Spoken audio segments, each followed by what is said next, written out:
Buen día, mi nombre es Ulises Mariano de AV Soluciones NTI, distribuidor asociado de la marca Compaq. El día de hoy vamos a ver cuáles son los cambios que tiene la versión 13 de Compaq y Nóminas, que hace algunos días se liberó. Y pues bien, el cambio más interesante o más importante de esta versión es que al fin se puede cambiar a un empleado de tipo de periodo y conservando sus acumulados o su historial. Entonces, bueno, tenemos al empleado y si nos vamos al catálogo de empleados, vamos a ver ya habilitada esta opción donde podemos hacer el cambio del tipo de periodo. Entonces, el cambio de tipo de periodo nos lo va a permitir hacer el sistema y así de simple es hacer el cambio de tipo de periodo. Aunque bueno, existen algunas consideraciones. La primera consideración es que, por ejemplo, si al empleado ya lo tenemos calculado, en el periodo origen, que por ejemplo es mi caso. Yo tengo aquí el periodo semanal y el empleado ya fue calculado en el periodo semanal, y yo entonces quiero hacer el cambio al periodo quincenal, por ejemplo, y guardo.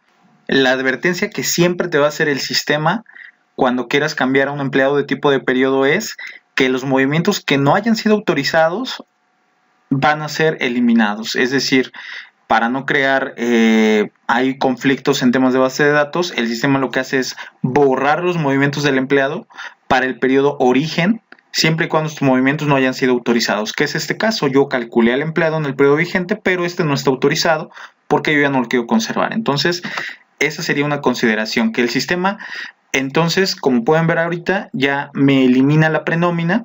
El empleado ya no va a existir en esta prenómina, sino que va a existir en la prenómina de el otro periodo. Yo me voy aquí al periodo quincenal, es a donde moví a mi empleado.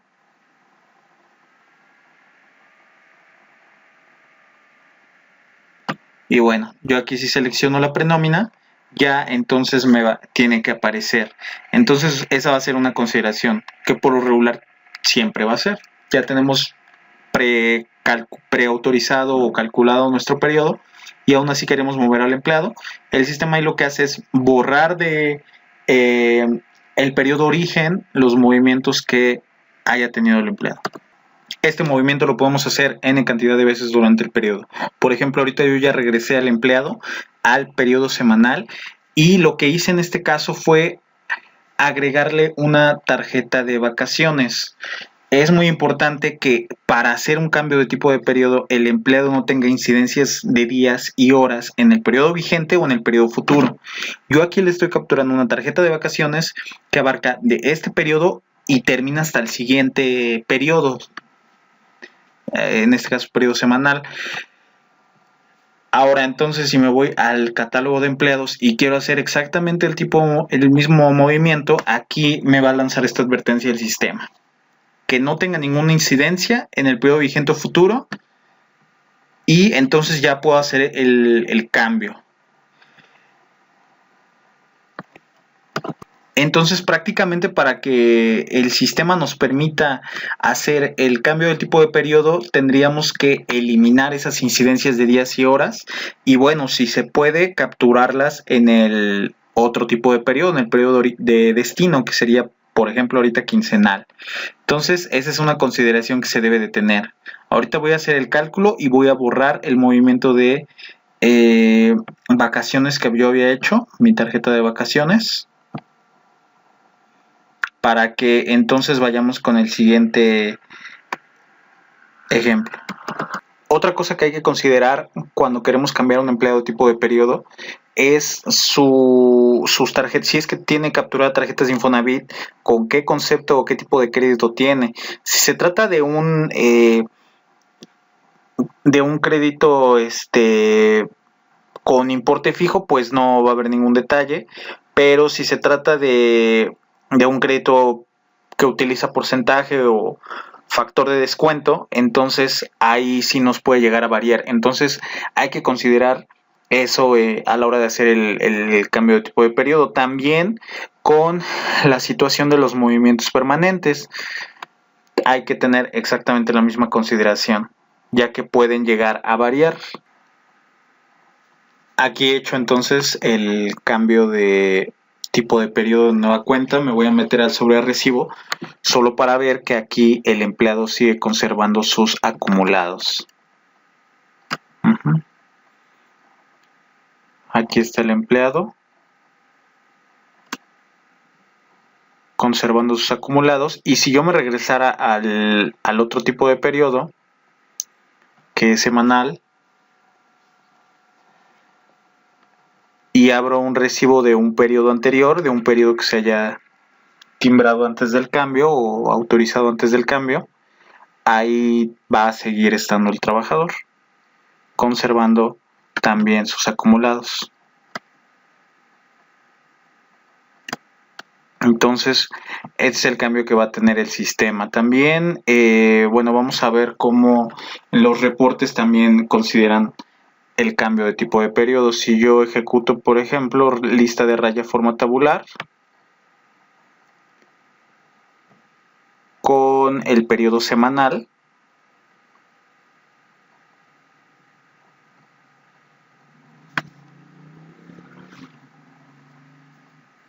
aquí me aparece los importes de este empleado cuando estuvo en el periodo semanal. Y si lo ejecutamos en el periodo quincenal, también nos va a aparecer información en el periodo quincenal. Entonces, bueno, en los reportes también vamos a ver este cambio aplicado. Ahora hay algo que el sistema no va a considerar y que eso es propio del usuario, es algo que el usuario tiene que ver, que son los días. Yo aquí en mi tipo de periodo semanal ya abarqué días de la primera quincena de julio, que es la que le estoy pagando al trabajador. En la semana 27 ya pagué del 29 al 5 y bueno, a partir del 6 podríamos decir que ya no estuvo en el periodo semanal, ya se fue al quincenal, pero yo ya le pagué 5 días de esa quincena.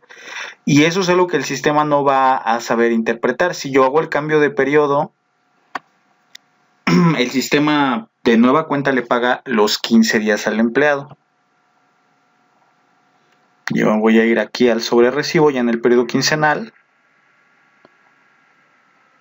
Y entonces le hace el cálculo de esos 15 días. Es por eso que nos tenemos que apoyar en checar esa información.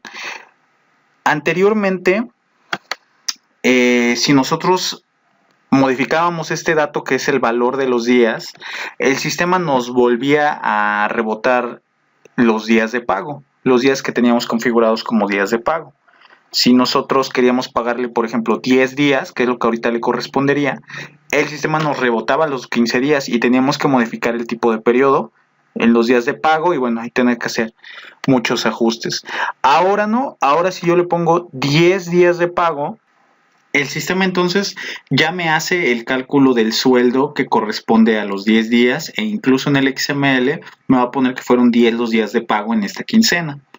Pero si se dan cuenta, aquí las deducciones me las sigue dejando igual porque esas consideran otras fórmulas. Vamos a ver, si yo regreso aquí 15 días y hago el cálculo, aquí la suma de deducciones son 200, aquí con 15 días me vuelve a dar 200 y con 10 días me va de igual forma a dar 200. Ahí es donde necesitan el apoyo de estas cédulas que tenemos, que nos ha dado acceso la marca a esta información. Esta que se llama cédula IMSS obrero patrón, donde se hace la determinación de las cuotas del IMSS. Aquí tenemos un apartado donde van las tablas. Entonces aquí en la célula podemos hacer el cálculo. Nada más tenemos que alimentar estos valores de color amarillo. Acá son 233.08, se lo hace de cotización, los días que va a cotizar y el riesgo de trabajo también es muy importante. Y entonces aquí el sistema ya me hace una determinación de las cuotas que yo también tengo que determinar tengo que ingresar aquí de forma manual a mi sistema en el apartado del sobre recibo y también aquí en las obligaciones Entonces, aquí, bueno, pues necesitamos alterar esta información de los impuestos y también, bueno, se pueden apoyar en la cédula del subsidio causado, que ya la había trabajado en otro video. Aquí también podemos hacer esta determinación para que nos apoyemos con cuánto es el acreditado y si tiene o no tiene subsidio. Si tú eres cliente AV, solo escribe un mensaje o un correo y te podemos enviar estos libros. Y si no eres cliente AV, también te los podemos mandar. Únicamente contáctanos vía WhatsApp o vía correo y ya puedes tener acceso a esa información. Esa es entonces la principal consideración si es que abarcamos días de un tipo de periodo que ya hemos pagado en otro tipo de periodo. Ok. También en esta versión vamos a contar con una utilería que viene aquí en archivos de programa x86 Compact Nóminas, que se llama nom cancelar CFDIs duplicados. Esta la ejecutamos como administrador. Nos dice aquí la utilería, que es una utilería para bueno, tengo que cerrar el sistema. Yo nomás tengo un usuario, ocupa un usuario esta utilería, entonces hay que tener cerrado el sistema. Lo que va a hacer es que detecta CFDIs duplicados. Primero tenemos que seleccionar la empresa o las empresas, si es que tuviéramos varias empresas. Descargamos los XML de la página del SAT, todos juntos los guardamos en una carpeta. Obviamente serían los que tengan complemento de nómina. Hay un filtrado ahí para seleccionar tipo de complemento. Le damos aquí examinar, los ubicamos y seleccionamos la carpeta. Aquí yo le doy seleccionar carpeta y entonces aquí se hace una carga donde por UID me va a detectar si es que existen CFDIs duplicados entre pues mi sistema y lo que coteje la aplicación con el SAT, con lo que yo descargué del SAT. Entonces, esta utilería ya viene integrada aquí. Otra cosa de la que vamos a hablar y que de hecho es un cambio que viene de la versión 12 es que ahora el sistema al calcular e incluso al autorizar nos va a solicitar lo que es la fecha de pago. Entonces, bueno, la fecha de pago anteriormente el sistema siempre la consideraba como el fin del periodo, que pues sería lo ideal, pero bueno, se entiende que la empresa quizá paga un día antes, un día después, incluso ahí quizá nos podría dar un conflicto, pero bueno, ahora nos está pidiendo el sistema esto que es la fecha de pago. Entonces, por ejemplo, si yo aquí pongo una fecha de pago que está fuera del periodo, aquí el sistema me hace una advertencia donde me dice que bueno, la fecha de pago está fuera de el periodo, pero aún así me deja continuar. ¿Por qué? Porque está dentro del mes, pero si yo le pongo que por alguna razón esta fecha de pago es del mes siguiente, es decir, es de agosto en mi caso, en este tipo de periodo, también el sistema me va a dejar continuar. Entonces, bueno, aquí cambiar la fecha de pago tiene una repercusión en el sentido de que el mes de pago que venga en el XML es el que el SAT considera, es donde el SAT considera que ese recibo va a ser efectivamente pagado. Entonces, tratándose de la empresa es cuando para el SAT ese mes cuando se hizo el egreso. Si nuestro periodo es julio, pero nuestra fecha de pago es agosto, entonces el SAT va a considerar agosto. Entonces aquí también podemos modificar esa parte. Entonces aquí ya calculé, voy a autorizar. Voy a decirle que sí.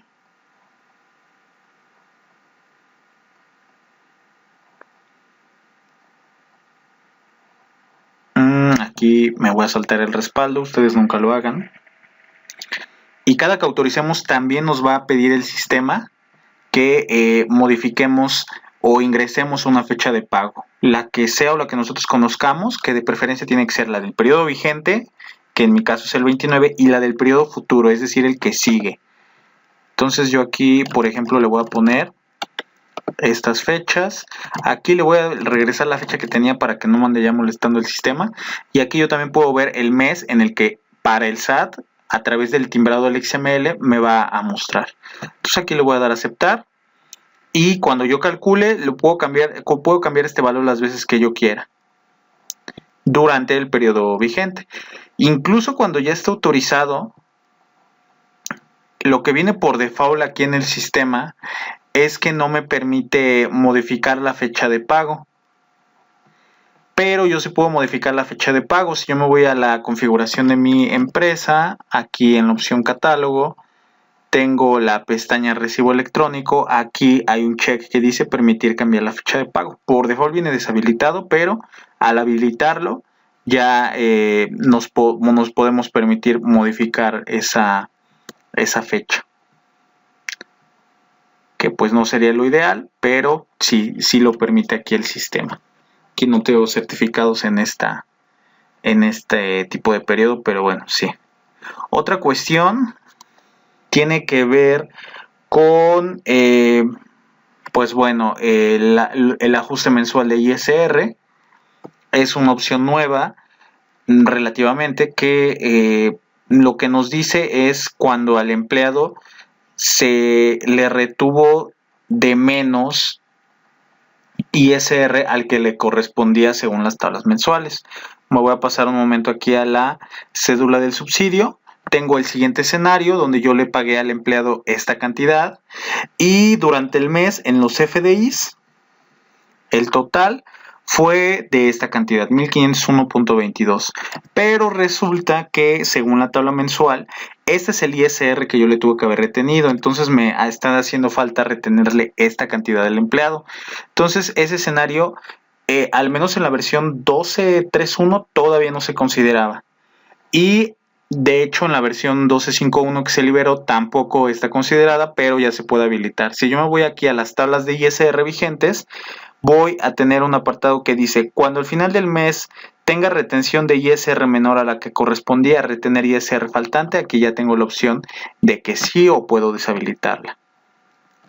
Entonces, bueno, esos son cambios que ya venían desde la versión 12.5.1, pero no habíamos tenido oportunidad de hablar de ellos. Entonces, pues estos serían los cambios de la versión 13 de Compact y Nóminas. Y pues muchas gracias por la atención en este video.